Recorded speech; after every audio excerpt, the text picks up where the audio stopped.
Good evening, everyone, and thank you for joining today's forum event hosted by the Institute of Politics and Public Service at the McCourt School of Public Policy, known to many of you as Geopolitics. My name is Mateo Caulfield, and I'm a junior in the college studying government and classics from Wheaton, Illinois. I had previous involvement with geopolitics through its student strategy teams. Last spring, I worked for geopolitics fellow Sarah Sendek, the former public affairs director for the Cybersecurity and Infrastructure Security Agency, who helped secure the 2020 election. I'm also proud to be the president of the Georgetown Bipartisan Coalition.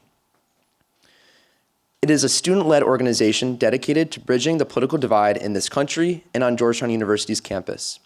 We conduct roundtables, host debates, and create social events in order to keep college Republicans and college Democrats in dialogue with each other. As an Illinois Republican myself, I have seen my local party leaders have a spectrum of reactions to today's speakers, but personally remain in proud support of a representative who chooses to put country over party. Tonight, we are joined by Representative Adam Kinzinger for an important and timely conversation given the moment we find ourselves in as a nation. Tonight, Geopolitics is proud to launch How to Heal, a series on pushing through polarization. We all have seen how polarization can impact our lives far beyond the ballot box.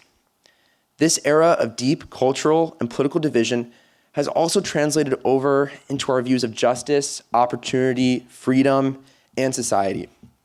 So here at Geopolitics, we want to focus on the issue of polarization. We want to explore its causes, how it impacts our collective sense of unity and community, and what we can do to move past it, and come together for the common good.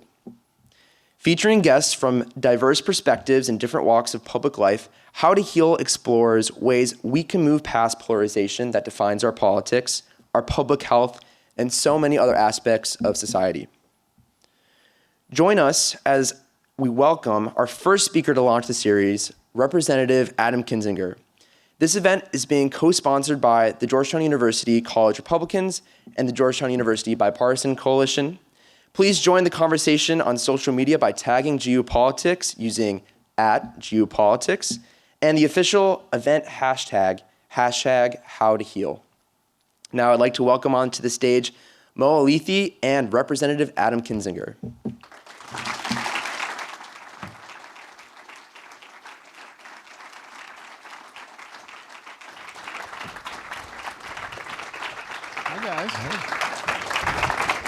Look at this crowd.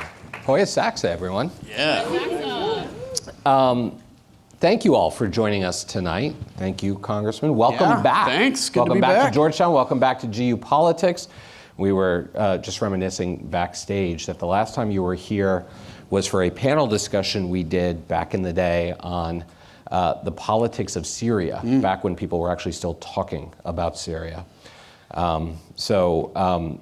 Thank you. You were great then, and we're excited to have you here tonight for our inaugural event in our new How to Heal series. And look, here's the thing. Like, the last couple of years have sucked, right? They've totally sucked. You've had, between a global pandemic and the summer of 2020 and all the racial upheaval that we saw, and then a 2020 presidential election that we are still arguing over and that led to an insurrection at the United States Capitol. But I will say, when we returned to campus last fall in September, there seemed to be a new energy. It was almost as if there was a mental turning of the corner for many of us, that maybe we can start to move forward. Maybe this is a chance for us to heal socially, culturally, politically. So that's what this series is going to focus on, and we are so thrilled to have you here to help begin to set the table for this conversation. So we're gonna talk amongst ourselves for a little bit, and then we're gonna. You're not even there. Yeah, we're gonna actually be talking about you, Yeah. and then we're gonna open it up and ask you to join the conversation. And my first couple of questions are really broad, so you can take it wherever you want to take it. But here's the thing. We've always had sharp elbows in our politics, right? And sometimes worse. We've had a war with ourselves over whether or not we should keep people in bondage. The 1960s were an incredibly tumultuous decade with riots and protests and political assassinations and the National Guard shooting college kids on college campuses. Is it worse now? Does it feel worse now? Give us your assessment. Before we talk about how to heal, help us diagnose the problem. How bad is it? Well, I mean, I think it feels worse for all of us because we're actually living it, right? You know, and it's not reading the history books about it. It is interesting, though, if you look back into the 60s and, you know, you recognize, I forget the number, but the number of political assassinations and attempted political assassinations is insane. And you can see when you see those numbers, like how people thought, you know, we may be at a point of society falling apart. And somehow within that, it just kind of magically seemed to heal almost. I mean, I'm sure there's a whole number of things that the historians here can say, why did we heal? But I think it's a lesson for us in terms of that to say, okay, society and life is always a bit of a pendulum. There's always moments you look and you say, things are really bad. And then there are people that come along and it heals, or maybe it's just a natural kind of social tendency to heal. And that's my hope, by the way, is that in the depth of kind of this terrible moment we're in, and I think we have to be honest about it. You know, you opened up and said it sucks. Yeah, it does suck. I mean, you know, it's like we're living a new chapter of Revelation every day here. And so I think we have to recognize that and say, what is the answer? Is the answer for us going to be, you know, we're going to sit back and wait for somebody to magically come along and fix it, or are we going to be part of that solution? And I'm sure you'll get into these questions, but I want to kind of have a little teaser here and say, I don't know if it's worse than it was in the 60s or not, but that is our choice. That's our determination. Do we want to make this time be like the end of the story of America or the story of American democracy? Or do we want this to be one of those things that say, you know, it was dark before the light came? And that is a choice we all get to make. That's the awesome thing about self-governance. That's what you're seeing in Ukraine right now, are people that are willing to defend to the death their ability to determine their own future, their ability to say, we want to be who we want to be. You know, for us, we thankfully are not at a point where we have to give our lives for that cause. So actually the price is fairly easy at this moment, even if it doesn't feel that way. And I got to tell you, it is going to be your generation that will make that difference. Because there are too many kind of old people in politics that are still fighting the same battles they've always fought. You know, they're arguing the same stuff they were arguing in the 60s, right? Or, you know, same solutions to the same problems. And you guys will be the one that are going to have to come along and fix problems and also change how we deal with each other and make the determination that this is not going to be worse than 1960, and it's going to be the beginning of really an American comeback and renewal. Just another quick thing on that. And if you look back to, and I don't know the details of this as well, because I actually am stealing this from somebody who's, if you guys remember hearing about Pineapple Express. So back in Afghanistan, not the movie, I know the movie. So this is like the one where they rescued everybody in Afghanistan, like a different Pineapple Express. So back when Afghanistan was falling apart in August, there were a bunch of basically former special operators that had all these relationships in Afghanistan, and it led to basically thousands of people being rescued, not by the U.S. government, but by these kind of organic movements. And so a guy named Scott Mann has an organization called Rooftop, and he keeps making the point, and I did his podcast actually about a week ago, that it was in the worst times, like right prior to, you know, World War II, there were some real social problems in this country, and that's when you saw the rise of Future Farmers of America, a little organization called Alcoholics Anonymous, where two people got together and determined that they should, you know, come up with a list of principles and steps to sober up. That's where you saw this massive social movement from the ground up. And that's what changed society. And that's the moment we're at now, and it's our determination. So there are a couple of different threads I want to pull on there.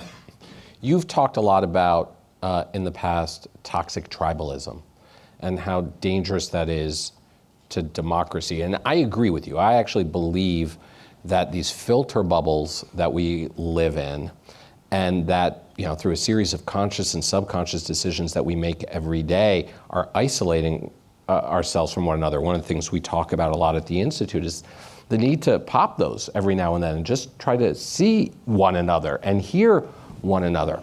But here's the thing that scares me. I sometimes wonder if people want to hear and listen and understand one another, right? Like, you guys know I'm a Democrat, and my side gig is I'm a Democrat on payroll at Fox News. And I get so many trolls that come after me, after my hits, and I didn't say, know you're a Democrat, I'm out of here. Yeah. I'm just kidding. And there it is. But they come at me and they say, I don't know why Fox employees you should go to CNN or MSNBC where you belong. You're not welcome here. You don't belong here. You're invading our safe space. Talk a little bit about that. Like, how do we get past that?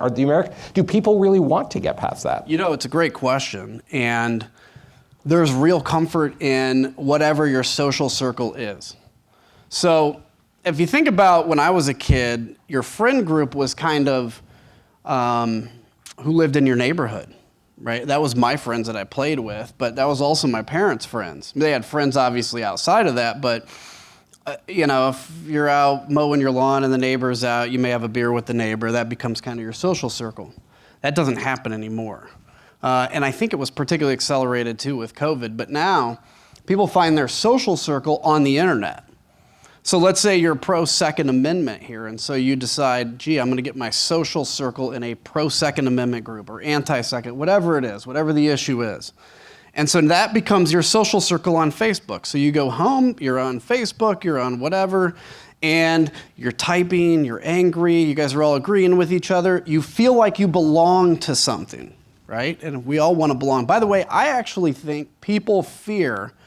And this gets into a whole thing of like, why are politicians scared to take tough votes? I think people actually fear being kicked out of their social circle and isolated more than they fear death. And I think that is what, part of the driving on that whole separate issue. But when it comes to things like now you're on Facebook, you're in let's say a Second Amendment group. Let's say you're pro-Second Amendment, but you say, I think the age to purchase an AR should be raised from 18 to 21 because it's 21 to buy a pistol. And let's say you say that on that social group. Well, what's going to happen? Well, they're going to call you a rhino. I've been called a rhino before. They're going to call.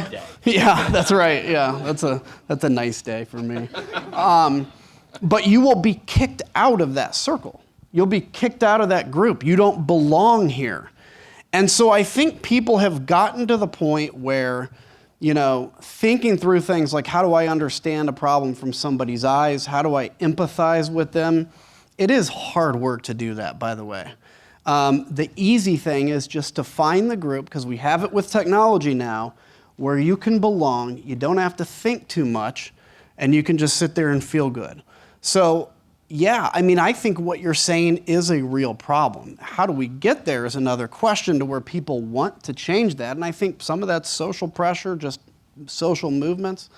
But the baseline is this, and I would encourage all of you, if you don't have a friend that disagrees with you politically, don't just go make a friend that you don't like, right?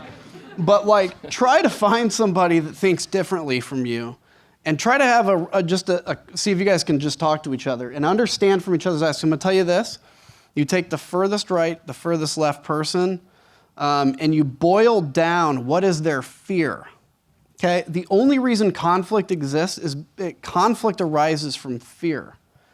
So if you talk to somebody on the right and the left and you say, what is your fear? And they give you an answer and you go, no, deeper than that. What's your fear? What's your fear? For the most part in a political setting, people are scared that this country is not going to accept them or leave them behind, okay? That is when now both people who have very different views recognize and look in each other's eyes and say, your fear is the exact same as mine. That disarms everybody, and you begin to see things sympathetically. So get off the internet. But it's such a great point, because I'm a believer that we're sort of in this populist era because of that, because everybody feels like they and their communities are being left behind. And you go and you talk in a rural community or in an inner city, and you're hearing the same challenges, right? You're hearing the same concerns, but we're sort of conditioned to just assume the worst of the other. We've been doing some polling at the Institute over the past couple of years on the issue of civility and polarization, right? Like, what we want to get at is, how bad do people think it is? Who do they blame? But do they really want it, right? And so, how bad is it? Everyone thinks it's bad. Who do they blame? They kind of blame everybody, including their own team, but they kind of blame everybody. But it's that last question, do they really want more civility? Do they really want to tackle the polarization? If you ask them, do you want more civility in politics, like 93% say yes, right? That's the easy answer, yeah. But then ask the question a little bit differently. Agree or disagree with these statements. Number one, common ground and compromise are noble goals we want our leaders to aspire to. Like 78% say they agree with that they want common ground, that they want compromise. Very next question. Agree or disagree? I'm tired of leaders who compromise on my values. I want them to stand up and fight the other side. 74% say they agree with that, right? Of course I want common ground. As soon as you're standing where I'm at, we'll be on common ground. Right. And you look at this manifest itself with, members of Congress who say crazy stuff and then can raise $3 million in $25 increments overnight, or people on cable news saying crazy stuff and their ratings go through the roof. So it brings me to the incentive structure, right? For those of you in the arena, like, how do you walk that line when people are saying, no, I want you to get stuff done with the other side, just, don't compromise on anything that's important to me. Go ahead and say crazy stuff. Yeah, it's funny because I'll always say stuff like, civility, common ground, that kind of stuff. And then you always inevitably, if you look at Twitter, it's like, oh, I thought you were different because I'm actually a conservative Republican. And it's like, oh, I thought you were different. You thought, I was a liberal Democrat? I'm not. I just think that we ought to be able to coexist and make each other better in this process. And so, yeah, I think there's moments where you either have to have mature leaders or a mature population. Okay, and I don't mean mature like pejoratively, like you're immature, but mature in terms of how you're looking at a political system at the moment. You can have crazy leaders, like we have right now. You can have crazy leaders, but if the population demands differently or demands better, then the country's fairly stable. If you have people with these passions, like this kind of populism is on fire, and I think this is more of what we've had in the past, but you've had leaders that then say, look, we understand the division that's being stoked and the anger, but we're still going to work together to achieve these things, then you can survive that. Unfortunately, we're at a moment where both are lost. And so you talk about the incentive structure. So, Washington, D.C. and like the whole Capitol building, as cool as it is and ornate as it is, it was created for one reason. It's like a steam pot, like a pressure cooker. So you take all the anger and the division and the differences that exist in society, you distill them into that building, into political arguments. You have your political arguments, you let the steam out, and you have a solution. That's what that was all created for, was to prevent violence out here. And that allowed us to solve our problems. But what's happened is, and that's what the founding fathers kind of had in mind with this idea of a republic and not a direct democracy. Well, what's happened is with the new media environment, with the fundraising incentive structure, people now believe they know more than members of Congress, and members of Congress on whatever issue, members of Congress raise a ton of cash on fear. On fear. Because if I tell you that I am the one that's going to protect either Nancy Pelosi or Mitch McConnell from killing your family, right? It's almost that bad in fundraising, you will part with anything, including your money, to prevent that from happening. If I truly believed that you were going to kill my wife and kid, I would give you every dollar I had, right? Anybody would. And that's in essence what's been happening in politics. Because every difference, every issue now, we have laid out as a life and death thing for 12 years at least, or as long as I've been in politics, and it's just gotten worse and worse. So how do we change it? Well, that's the big question. That's the one I don't have the answer to. And I think we also need to be able to recognize when we don't have the answer to everything and say, but there's somebody out there that does. I don't know who it is, maybe one of you, which is how do we, within the constraints of free speech in the Constitution, change the incentive structure so saying something crazy doesn't raise you your $3 million and you go out and win. I think there's going to have to be some version of campaign finance reform, first off. But secondarily, we need people to recognize when they're being swindled. Okay, how many of you here are on you signed up for some campaign thing and now you're getting like 30 spam emails a day? Now, by the way, that's doing more to radicalize people than just about anything. Because when you look at the headline in your inbox and you're seeing 30 different messages a day of this person's the devil, this person wants to kill you, everything, that messes with your mind. What we need is people to vomit that out and say no more, right? So I have this organization, Country First, and it's trying to change this toxic tribalism. But one thing I refuse to do is to raise money on fear. So when we have to raise money, we do it in a way that's optimistic and hopeful, because I don't want to be part of radicalizing the country further. You put out a video today on Twitter. I was a little angry today. Yeah. Check it out. It's on Twitter. He was getting ready to do a whole tweet thread, and he's like, you know what? Let me just record this. It's a fun rant, but the crux of it is your colleagues are children, right? That's what you said. That my colleagues are children. Talk about that.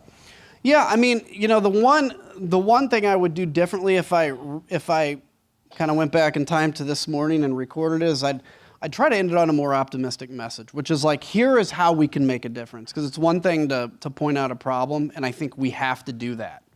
I think we need to be clear about what the problem is. But I was sitting there and, look, Russia's invading Ukraine. On Fox News, you have Tucker Carlson that, just asks questions sometimes, and he made the comment about, why shouldn't I root for Putin? Or why are we told we can't root for Putin? Is it, did Putin, whatever his list of issues were? We have members of Congress that say like, oh yeah, I mean, sure, we want Ukraine to win, but Zelensky's corrupt. No, he's not. And all this kind of stuff, when this is a serious moment, none of us in this room, unless there's a World War II veteran in here, has ever been at a moment in the world so important geopolitically as right now. Because for 80 years, we have all benefited from the fact that the United States has been at least in the top couple countries at any moment. We live in a fairly secure world. Our biggest threat is nuclear weapons, but that's kind of, yes, it's existential, but we know nobody's going to really start launching nukes at each other. And we know that nation borders pretty much stay the same. This is the first time in 80 years that we have seen, for the sole purpose of a land grab or to exterminate a country, something like this happening. This is a very serious moment. I've been to the country of Georgia a couple of times, and I got to tell you too, they've been sitting there with a third of their country occupied, and we've pretended like it didn't happen in 2014 Ukraine. So all this is going down, and I'm hearing about the latest outrage that's being provoked is that Disney came out opposed to the Florida law. And so now there's all this boycott Disney, outrage of the day. It used to be Dr. Seuss. And look, I hate cancel culture on the right and left, by the way. I hate all of it. But what I also hate, too, is this like stoking cultural anger and division for the sole purpose of ratings and money.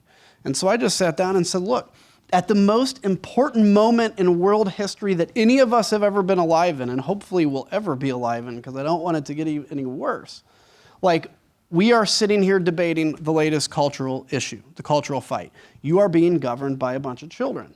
Look, there are good members of government. Clearly, there really are. But a lot of people getting the attention are a bunch of kids that don't understand the gravity of this moment. To an extent, I think we kind of suffer from an embarrassment of riches of sort, like of living in such security, of being as, in essence, wealthy as we are as a nation, that we have the ability to sit around and argue about Walt Disney. But I was furious this morning, and I think it's important for us to put that message out to folks to just say, demand better, right?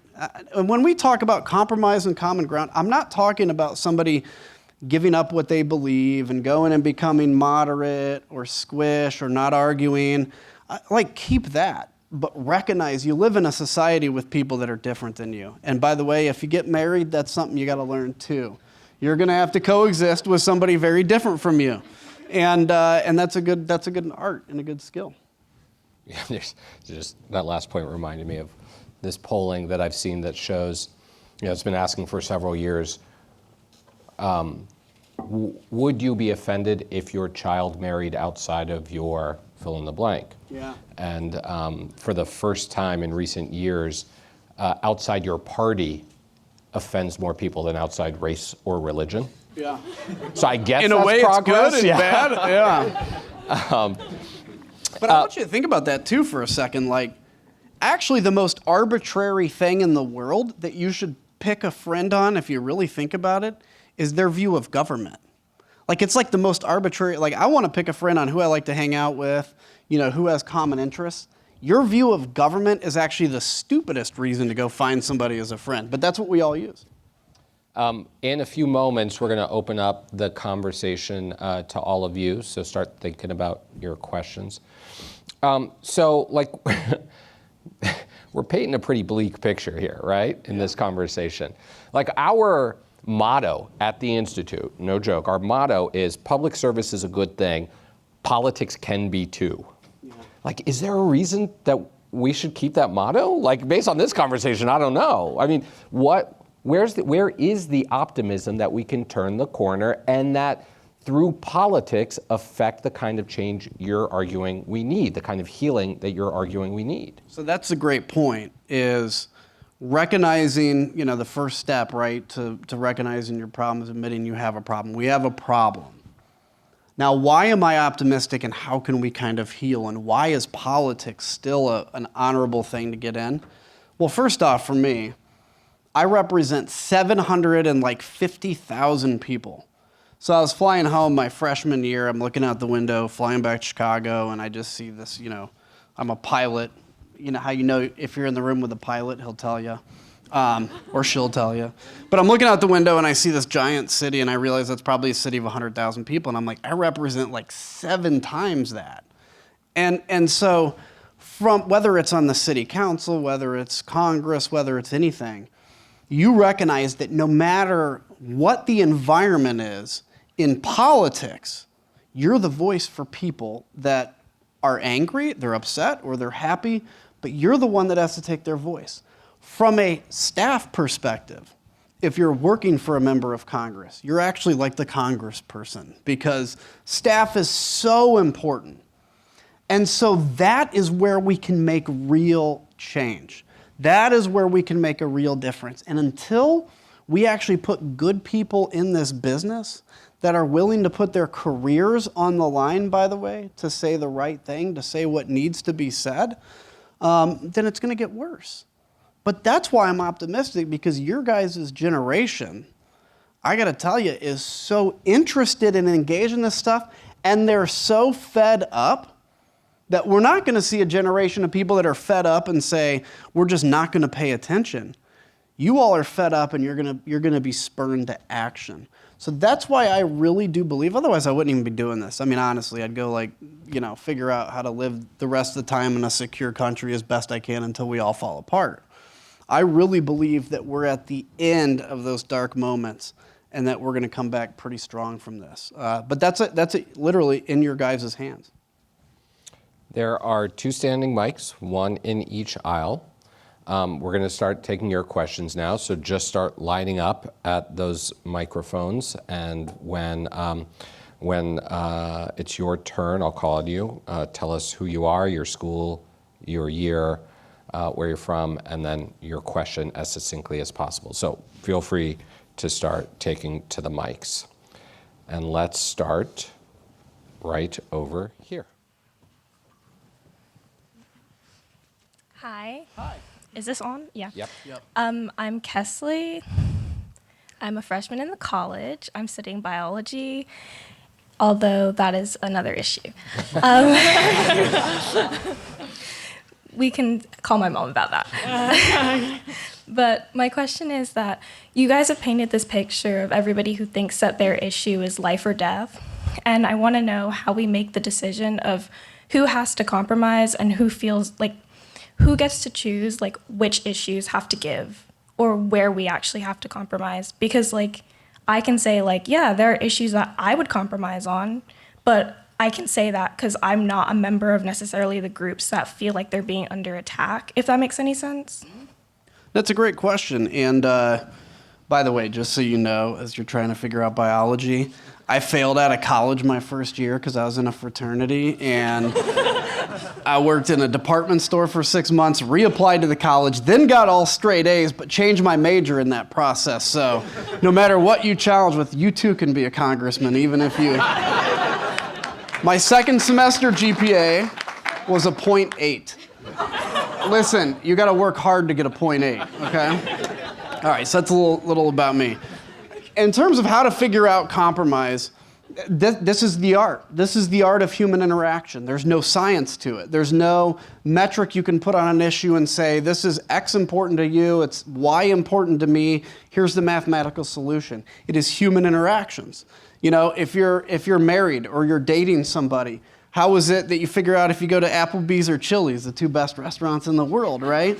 There's not necessarily a science behind it, but you have interactions and you figure this out. There are going to be tough issues that we'll never come to a solution on. Probably, guns, abortion, all those ones that nobody wants to talk about at the dinner table, including me. And so you're going to have differences on those. But there are also things like, let's take the issue of immigration. There are some people that say we just want border security. Some that say we just want, amnesty or a legal path to citizenship. Actually, I tell you what, if we secure the border, we put a legal path to citizenship and, XYZ, that's a 90% issue that Americans agree with. We could solve immigration easier than any issue, but we're not doing it because both sides have kind of set back in their corners. And that's where, when it comes to compromise, there's going to be some things you don't solve. But I always say, if there is if I have to vote on the floor for a spending bill or whatever the bill is, and I say neither side likes it, usually it's a pretty good compromise. And so, the bottom line is there's no scientific thing, it's art. But that's what all human interaction is. If my future partner picks, if the options are Applebee's and Chili's, we're divorcing. Yeah, that's pretty smart. Pretty smart. No compromise there. The Clubhouse Grill at Applebee's is pretty good, though. But let me just follow up on that real quick, because I was thinking back to what you said just a couple of answers ago, where you said your views on government are the stupidest reason to pick a friend, right? There are some people, maybe in this room, who would say, I don't know about that. Who would say, you know what? Like after Charlottesville, that was a legit reason to pick a friend. That after an insurrection, that's a legit reason to pick a friend. And I had some students who came into my office right after the insurrection, and we were calling for civility, and it's not, civility is not the issue. Justice is the issue. Oh, yeah. Fairness is the issue. And I didn't really know what to say, right? When you feel like your way of life, your identity is under assault, how do you approach healing in that case? And I don't know that any of us have figured that out yet. No, I don't think so. And, but I would say this, like, it's one thing on the macro level to say an insurrection. I was in the insurrection. I wasn't part of it. I'm on the committee investigating it. On a macro level, that's a huge deal. I also know that some of my friends in Congress that have voted differently than me on these January 6 issues, some of them think they're actually voting the right way. I don't agree with them. But I think there's a difference between the macro and the micro. But I would encourage you, the more you sit at home filled with hate, filled with anger, filled with fear, the shorter you're going to live and the more miserable your life is going to be. All right. Thanks so much for your question. Let's go over here. Okay. Hi, I'm Luke. I'm a freshman in the college from Boston, looking to major in math. And I just want to say thank you so much for coming to campus. And so my question is, how do you recommend us having these conversations with family members? Because we don't want to, because you don't want to isolate like your grandparents or your aunts and uncles, but you also love them and don't want them to fall into this trap. And so to what extent do you recommend us having these conversations, and like how far should we go? How should we approach it? I'm glad you asked that question. It's really good. First off, I think a lot of times with family, you don't need to. I think in some cases, if mom or dad has been, radicalized by this TV station or the other, there's really no benefit to trying to convince them otherwise. I think in that case, it's just to show love. At the same time, you don't have to subject yourself to abuse. One of the recent January 6 rioters that was convicted and put in prison, his son had to testify against him and said, "My dad threatened to kill me if I told the law enforcement about his involvement in January 6." That is a toxic relationship. A year ago, I got a letter from my dad's cousins, and it started out with, "Oh my, what a disappointment you are to us and to God." And it went through how I've lost the trust of Mark Levin. I'm like, oh, great, good. And but it was my dad's cousins disowning me because of my position on January 6th. I didn't try to convince them. I forgave them in my heart, and I cut off all contact with them, and I have no desire to ever see or hear from these people again. So I think to the extent your parents and stuff, whatever you don't need to. And I know it's hard sometimes but just try to love them the best you can. But if something's toxic and it's harming you, then cut it off. Thank you. Thank you. Thanks. Thank you so much for coming to talk with us. To be honest, that was kind of my question, but I just kind of wanted to dig in a little deeper on that. So maybe not when you're talking with family members, but say peers or people on the internet who maybe even make it explicit that they are not willing at all to budge on a certain point of view. Like, are there rhetorical tactics that you can use to, maybe lead them to piece apart their own argument, or what's worked for you? Yeah, I mean, look, I'm a victim of getting too involved in Twitter sometimes too, right? So I don't have it all together. I want to be clear. I think the problem with the internet, with Twitter, stuff like that, Twitter is a fantastic thing if you're a public servant to be able to get a message out. Like the video today, 400,000 views. I wouldn't have had that any other way. But the problem is you're now faceless. So we have something, and I encourage you guys to go look. Country First are doing something called a Unify Challenge. And what the point is to get two people who think very differently from each other, they're going to meet on Zoom, and it's a moderated discussion between them where you go through things like, what's your fears, what's your view, how would you compromise here? And we have never seen an example, as far as I know, where two people have gotten off of that and hated each other. Usually you see the humanity in each other. So in terms of that, I think whether it's a friend, it's showing your vulnerability and your humanity and your fear to them. Hopefully they can show that back to you and to understand. On the internet, rhetorically, I don't really have an answer because I don't know if too many people have ever been convinced of anything on the internet. But I also do think it's important to represent your position there. But the best you can do, and again, this is me giving myself advice as well, is when you're going to be in an argument on the internet, for instance, is to try to see the face and the human person behind it. Humans are complicated. And awesome, but everybody is not this kind of flat avatar you see when you're on the internet. Gotcha. Could I do a quick follow-up to that? Okay, would that tactic then work with relatives per se? Asking, maybe? I think if you're talking to a relative and their issue bothers you or whatever, I think showing yourself to be human, showing your concern, and understanding their humanity. And not going into, look, if your dad is, a hardcore Trumper or whatever it is, whatever you don't like, your dad's not evil, right? Or if your dad loves Joe Biden and you can't stand him, your dad's not evil, right? He thinks that's right. It's part of what military stuff, you guys know I'm a veteran, you always have to think about the fact, Al-Qaeda, for instance, thinks they're right. They think they're the ethical ones. You have to think about it through that perspective. So, yeah. Thanks. Al-Qaeda's not right, though. I just want to be very clear about that.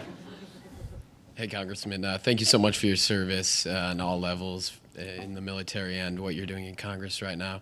My name's Drew Margulis. I'm part-time SSP Masters, and I work in defense industry full-time. And I'm from your neck of the woods, Naperville. Cool. That's where I Yeah. grew up. Nice. Yeah. And actually, you're where my roommate, who's a conservative, and I, is like a blue dog Democrat bond. You know, we look at you for leadership and appreciate that greatly. Oh, you guys are both of my supporters. That's awesome. Yeah, absolutely. thanks. I yeah. appreciate it. Yeah, but I think it's a testament to like two people with very differing views who can live together and have a hell of Yeah. a good time, you know, and scream at each other, but then hug it out after. But bless you for bringing up Alcoholics Anonymous. I have a soft spot for that. And I'm just curious how you think we can leverage those types of organizations today and for the type of benefit they brought back then and still to this day. And like, how do we revive a lot of those to bring society back into, you know, appreciating family values and other institutions like that? Yeah, I mean, it's a great question. And, you know, I don't have the magic bullet answer, but, you know, back in when AA, whatever the year it was formed, whatever it was, there was about a 1 year to 2 year period where AA, Future Farmers of America, the Lions Club, Kiwanis, all this was formed. And it was formed because government was failing people. And, you know, people realize nobody else is coming. Like, we have this view in America that there's always going to be somebody that's going to come and rescue us from whatever moment we're in, because there kind of always has been. That's not happening. Like, we are the people that have to come and rescue us. There's no magic, you know, person that's going to come down on a unicorn and say, here's the solution. And I think, so what you saw then was people that felt disconnected, depressed, and they said, nobody's coming, we have to be the ones for change. That's that moment we're in now. And I think one thing you see in the skyrocketing mental health crisis, the stuff we're coming out after COVID, where people feel isolated, they hate each other, there is a desperate need for human contact. Even for those of us that don't necessarily love human contact all the time, right? There is a desperate need for humanity. And I think when people understand that, and when the answer to the mental health, I mean, seriously, like, being able to talk about mental health is extremely important. But recognizing some of that solution also is just reconnecting people with people. That's how I think it comes back organically. It's not going to be a bill in Congress, you know, and people look because it's the only thing that's on TV or on the internet. People look to DC to solve everything. DC solves only a few things. We're good at, you know, building a military and building your roads. Everything else, we pretty much suck at, and it's your guys' job to do that. So, yeah, that's my rant. Appreciate you it. bet. Thank you for your service, Congressman. My name is Carlos Chacon. I am a foreign service grad student, and I used to work for a company in Rockford, your district, and I know some people that they call you a rhino. Yeah, well, I know a lot of people that call me that. Yeah. So I am Venezuelan American, and I know how dangerous it is when a political party is kidnapped by populism and hate. So my two questions are, first, what is your plan to work against the Republicans being kidnapped by MAGA, populism, Trump, etc.? And how do you do that? Can you bring some optimism towards that? Because it's very hard to see it. And second, following on your words about staff, how do I intern for you? You got a resume drop in the back, Yep, right? yep. Yeah. No, we're happy to chat with you about it. Just reach out to the office on that. Yeah, look, I mean, in terms of you know, the party, look, I mean, the Republican Party is going through a bad moment right now, in my view. And I think my hope is that's a cycle. My hope is that, you know, sanity prevails. I know there's people in this room that probably would not consider themselves pro-Trump, but would consider themselves moderate to conservative. You're going to be part of that solution of remaking that. And I personally think if the Republican Party continues down this road, it'll cease to be a party eventually, because I think it's unsustainable. So all you can do is just be honorable to what you believe. Like, that's it. By the way, that's the hardest thing to do, is to take a step the very first time. Melissa could share this with you as well. Because when you speak out, that's when you lose your social group. That's when your social group turns on you, and that is sometimes something worse than death. And I've been through that for a while, and I know she has, and some of that too. But that's where you can look at yourself in the mirror and feel pretty good about it. In terms of, you're talking about, where are you from again? I'm Venezuelan American. Okay. You know, one of the really dangerous things that we see in Central and South America is when a new government comes in and then prosecutes the old government. And then, you know, it's based on fear, darkness, lies, stuff like that. My wife is Salvadorian, And we see a lot of that as well. And that's why we have to be very careful when we talk about prosecuting prior. That's why I was so against all this lock her up chant in the election, right? There is a difference, however, in when you have an attempted insurrection on the country. And I think a country then requires accountability. Self-governance is really hard. It is much easier to have an authoritarian. Trust me, it is much easier. You don't have to think about anything. Self-governance is hard, but there has to be a basic level of trust among everybody in self-governance. And that also includes that if you lose, you're going to lose honorably. Thank you. Yep. I know you can't get into a lot of the details of the work of the January 6th committee, but do you think accountability is achievable as you define it? I do. So we're not a criminal investigation, so we can't throw anybody in jail. Certainly DOJ can look at our work and make decisions off of that. It's public. It will be public when we produce it. For me, accountability is less about, we put out the report, we have our hearings that next day being accountable, and it's about historic accountability.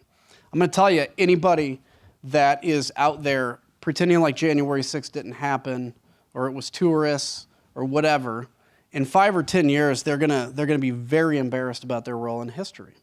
I don't think I'm gonna be embarrassed about my role. It's not why I do it. It's not why I've chosen to be on the committee. I don't care if I go down in obscurity and nobody ever talks about me again. But I know that my son's not gonna be embarrassed. I can't say that with all my colleagues. And I know in 5 or 10 years, with all the disinformation that's out there on January 6th today, in 5 and 10 years, there will be an accurate depiction and portrayal of what happened and who is responsible. And that'll be because of the work of the January 6th committee. So for me, that's the goal. And to make sure that you all can see what went wrong and how to never have that happen again. And hopefully DOJ then can take some of that and make people criminally accountable that deserve it. Hi, my name's Cole. I'm in the SFS, and I think we can all agree that depolarization and compromise is a great thing, especially when we have the same values and it's just different ways of getting to those values. But what do we do when those values are contradictory? They can't be put together. And I'm gonna ask about something that happened yesterday. There was an anti-trans protest that happened near or on campus. What do we do? How do we decrease polarization with people who are like, oh, you shouldn't exist, or like, oh, like your religion doesn't matter? Like, what do we do about that? You just move on with your life, I think. I think, if people won't accept you, if people, have values that are that you can't coexist, and there's some of that, right? Like, I could not find compromise with Vladimir Putin, right? I mean, in some cases that's the case, and that's where you have to be accountable to yourself and your own life and try to move on from it. Now, I'm not saying if somebody's doing an anti-trans protest that you shouldn't go out and counter-protest. Maybe you should, right? But you shouldn't go home if you can't control it and try to replay that in your mind so much that it hurts you. Mm-hmm. Look, I mean, compromise, guys, is not mealy-mouthed, let's all just get along. It's really just understanding that the other side of a political argument is human and they're also not your enemy. And I think if we can get to that basic level, then we're going to be in a really good spot. Thank you. Yep. Hi, Congressman. How are you? My name is John. I'm a freshman in the School of Foreign Service, and I'm from Long Island, New York. I also work part-time on the Hill for Representative Andrew Garbarino, who, like yourself, takes some tough votes sometimes, and as an intern, I hear a lot of it on the phone. Oh, yeah. You guys have the hardest job. I appreciate that. So my question is, when certain elected officials have consistent public disapproval with their party, the examples that come to mind are now Republican Representative Van Drew and former Representative Justin Amash. A lot of people will throw their hands up and leave the party. So my question is, what has made you stay with the Republicans through your disapproval? And the natural follow-up to that being, what about the 2022 Republican Party is so redeemable as we approach a midterm election? Look, it's a great question, and I answer it with this. The party that I joined when I became a Republican, I was 6 years old when I started paying attention to politics. Probably some of you in here were like that. The party that I believe in that's missing today, I still believe, I hope, can be fixed and solved. That's my hope. And look, the Republican Party's been here since the 1850s. It's probably going to be around for a long time. So is the Democratic Party. And what you have, in the past, we really had four parties. You had liberal Republicans, conservative Republicans, liberal Democrats, conservative Democrats. We really have gone from four parties to two. And that's where I think you have to fight within the soul of the party. Now, I will say, though, that if this goes on for a while, and I see that there's no redemption for the Republican Party, I'm not wed to being a Republican. I'm not a Democrat. I don't believe in 99% of Democratic policies. Doesn't mean I think they're bad. It's just not who I am. But yeah, there will certainly, if without change, be a point at which I would no longer consider myself Republican. But I think the party's worth fighting for at this moment, particularly when it's being taken over by authoritarians. Thank you very much. Appreciate it. Let's go over here. Congressman, thank you so much for being here tonight, and thanks for all that you do. That's kind of the perfect segue into my question. Oh, also, I'm Jack. I'm a freshman in the School of Foreign Service, and I'm from Pittsburgh. So that's a perfect segue into my question, which is, as you talk about tribalism, I start to think about some of the other democracies in the world, like Germany and New Zealand, that are sometimes considered some of the healthiest democracies in the world, and they typically have about 4 to 5 parties. And so my question is, after you just talked about how we used to have somewhat more of a 4-party system than a 2, is now the time for a breakup of this 2-party system? And if not, what do you propose we do about it? Where should we Look, go? I would love to see it. I mean, I would love to see competition. The problem is the barriers in place are really high. And let's say I decided to run as an independent, right, for president. Sounds great to everybody. It's like, oh, good. And then we start getting into issues. We have been brainwashed to believe there's only 2 sides to every issue. So then somebody asks me, are you pro-gun or anti-gun? And I answer that question, oh, well, I'm the other side, so I'm going to go vote for this person. That's what you have been programmed by the man and the deep state to believe that there are only 2 sides to every issue. There's actually a bajillion sides to every issue. Even on the really controversial things, there's like different increments of stuff. That's the problem. So how do we break that mindset? And then the institutional barriers, if you want to run as an independent in Illinois, for instance, for Congress, you have to have like 10,000 signatures from people that have never once voted in a primary. Or if you want to run as a Republican or Democrat, you need 300, right? So those are some of the institutional hurdles. But I would love to see competition happen. I would love it. And if you don't mind me asking, is there anything that this current Congress and this current system can do now to facilitate that? Because there are people on both sides that would like to see it. Yeah, I mean, look, I don't think we can do anything to facilitate it. I think you guys can. And I think, if there is ultimately a movement and understanding that we, like, let's say for presidential candidate as an independent, we want somebody that's going to change the system. We don't care what they personally believe, and it's not even about issues, it's about saving democracy. And come hell or high water, we're going to make sure this happens. You can make it happen.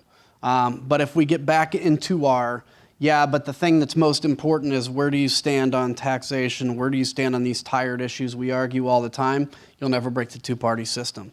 But if we can get to the point where people are thinking, a presidential candidate, for instance, that says, we're going to let Congress decide these issues. My job is to sign them if it's a bipartisan agreement and to protect you because, our president is obviously very powerful when it comes to foreign policy. We could change the system. Can we get there? I don't know. Good question. Thanks. Good evening, Congressman. My name's Charlie. I'm a sophomore in the college. So you're the first speaker in this How to Heal series. And my question for you is this. Who should be the next 3 speakers in this series? Who else should we be listening to, either in academia or in journalism or on the other side of the aisle in this conversation? Can you guys get Jesus in here? That would be good. We need some Jesus in here. No, look, somebody I really, really, really, really admire, who I think you guys should have, is Arthur Brooks. Arthur Brooks used to be American Enterprise Institute. He's conservative, but you'd never necessarily know it. He talks about human empowerment, the importance of humanity. He's actually written a new book about the second half of your life, basically, and how your career peaks way before you realize it, and how to embrace that. One of the smartest, that's who I know on the conservative side. I find the equivalent of him on the Democratic side and either put them together or have them separate, but those are a couple I'd say offhand. I'll keep my answers short because I know we're running low on time and a ton of people. We've got a couple more questions. Yeah, thank you. Thank you. Thanks for being here, Congressman. My name is Gabe. I'm a sophomore in the college.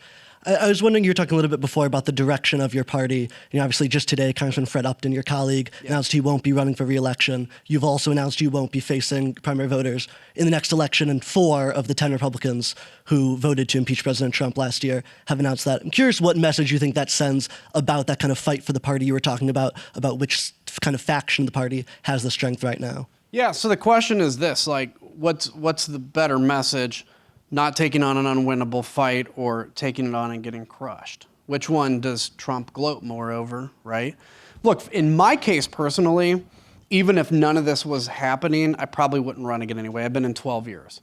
12 years is a long time in this job. I have a new kid, right? Fairly new marriage. I am so passionate about fighting for healing in this country and the political stuff that I think it hinders me being in the House right now, because I have to take all these controversial votes while then talking about some of these other big things, and you lose audiences. But look, I think it doesn't necessarily send a message about the people. It sends a message about the party.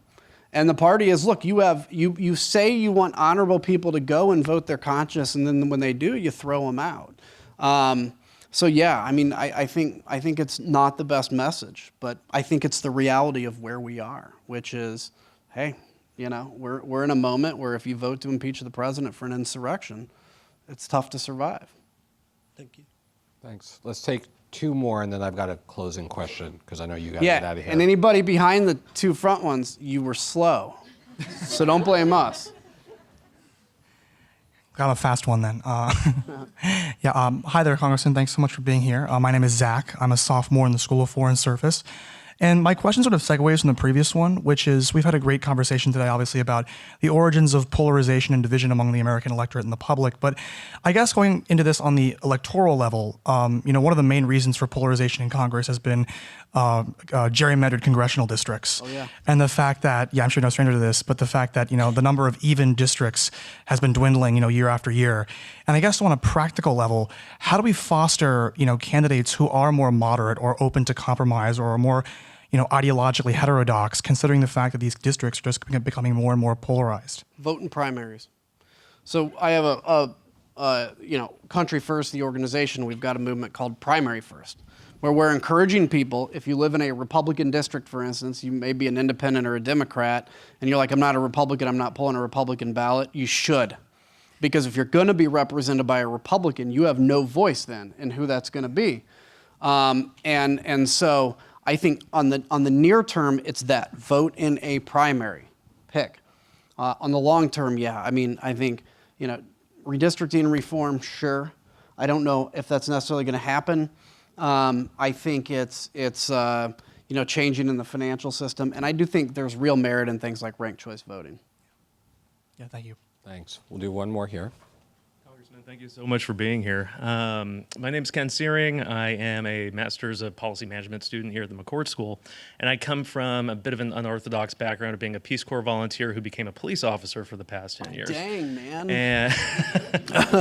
And one thing I noticed over the past several years, especially getting up to 2020, was a growing belief in the big lie, a lot of the election disinformation that we saw happening. I mean, in fact, we saw that police officers off duty from around the country, some of them are in trouble for assaulting the Capitol. Yeah. And a lot of this that I heard was because many of them didn't understand how things worked or were supposed to work. And I'm wondering what your opinion would be on the state of civics education in this country, and like forms of national service, and how more of those could be doing a good job to bring. That's a great question. Look, civics education needs to be reprioritized. The question is, can we agree on what civics are now? I don't know. But I think that has to be reprioritized. The importance of voting, the importance of paying attention. The importance of being a citizen, right? Of being a good citizen. I think that is important. What was the second part? Because you'd mentioned the civics and then... National service, so AmeriCorps, Peace Corps, Teacher of Yeah. America. So look, I would love to see something similar to the GI Bill for things like AmeriCorps, Peace Corps. I don't want to see a draft in the military. I still want you guys to have to register for the draft because we may need you at some point. But the one thing I don't want to do, I'm a lieutenant colonel in the military. I don't want anybody working for me that didn't want to be there. That's why we're so good, because people are there voluntarily. But I think, if you choose to go to the military, AmeriCorps, Peace Corps, there's got to be some real incentives for that. I think that changed. The thing it does beyond just taking you out of your shell is if you're raised in a rural white town, and now all of a sudden you're working with somebody from the inner city that you've never met anybody like that. Well, that is game-changing and life-changing for you, as you all know when you've come across people that are from very different backgrounds. So I think you're right. And I'll say, too, quickly, on the police officer side of things, one of the biggest tragedies, my buddy is Michael Fanone now, who was the officer that was drugged down the stairs and beaten. He went into this like a hardcore conservative Republican, right? And he's like, all his friends have disowned him, his cop friends, because they thought that, what he was doing was, feeding the Democratic narrative. Like, this is an officer that was doing his job, was almost killed. And between police and the people wearing military uniforms or veterans that were at that have done more to discredit the military. Thankfully, it's still bipartisan appreciated, and I think police is too. But yeah, that was a big disappointment. Thank you. I want to close out with two super quick questions. And they kind of are on the same theme, individual responsibility, right? This is all about how to heal. And we can talk about some of the big systemic changes we need to make, but we all need to play a role. So my first question about individual responsibility is you're stepping down. You've talked about how you're stepping down, you're jumping into country first. What does the fight look like for you moving forward? And does that include a presidential run? I had to ask. Yeah. Look, when it comes to individual responsibility, your responsibility is to be a good citizen, right? To be a good person. This is a mistake I made early on, and a mistake that I think everybody makes early on in politics is you put the weight of the world on your shoulders, and you put what's going wrong on your shoulders, and you carry that burden. You can't. I can't stop until I'm president someday, maybe. This is the second question. Unless you're president, you can't stop, Russia from invading Ukraine. Even if you are, you probably can't stop it. So don't bear that burden, but know what's going on and understand the importance of that. In terms of, for me, look, honestly, it's funny. I have no plans on running for president. I haven't. This isn't like and it's hard when politicians, because they're all cold and calculated out like 20 years. But by the way, everybody in politics that has a 5 or 10 year plan always fails to achieve it, right? Everybody fails to achieve it. They're all going to be this chairman or they're going to be that person. I think the key to life is just do the right thing, be conscious of the future, and then see what opportunities open up or where look, my faith tells me that if there is a moment at which I'm needed to rise to some occasion, I'm willing to do it, but I'm not planning it. So when it comes to president, look, I'd never rule it out. If Country First explodes and there's a demand for people that are speaking differently and I'm that guy, sure. But I'm not going to sit back and plan my way to that. All right. Congressman, first of all, I want to thank all of you for coming. I want to thank Georgetown College Republicans and the Bipartisan Coalition for co-sponsoring with us. I want to thank our fantastic spring fellow, Alyssa Farr-Griffin, for helping to bring the congressman. I said to her, Alyssa, we want to do the series on how to heal. And she's like, oh, I know a guy. And here you are. So thank you. Congressman, the Jesuits here at Georgetown teach us all from day one of our freshman orientation that we are all women and men for others. Your entire career has exemplified that. And so along with everyone else, thank you for your service, your continued service, whatever that may look like in the future, and for helping us kick off this incredibly important and sadly too timely conversation. Yeah, thank you guys, thank you, appreciate it. Thank you so much.